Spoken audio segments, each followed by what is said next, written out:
Hi, I'd like to tell you a few facts about the Titanic from the book Historopedia, The Story of Ireland from Then Until Now. It's written by Fatti John Burke and is published by Gill Books.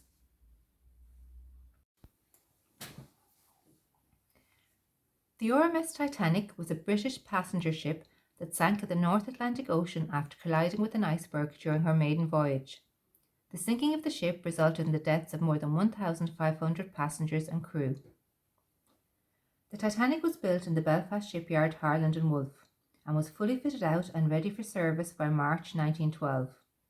It was stated that the ship was unsinkable and it was the largest, fastest and most luxurious liner in the world.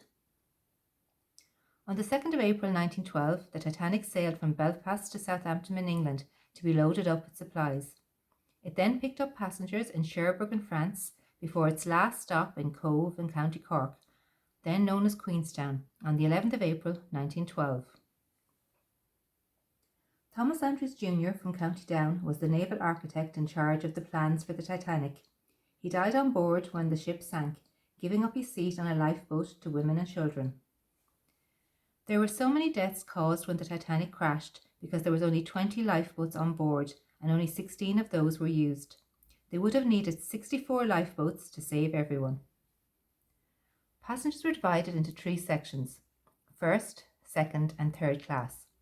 The first class passengers with the most expensive cabins were on the upper decks, closest to the lifeboats. Second class were below them and third class were in the lower decks or steerage. Of the 120 people that boarded the ship in Cove, 113 of them were in steerage.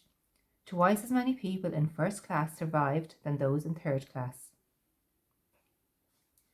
First class passengers had amenities like a gym, squash court, saltwater swimming pool, Turkish baths, a barber shop and fancy dog kennels.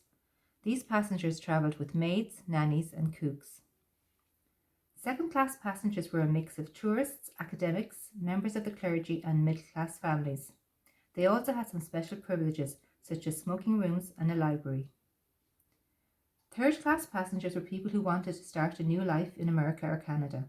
As well as British, Irish and Scandinavian immigrants, there were passengers from Eastern Europe, the Middle East and Hong Kong on board.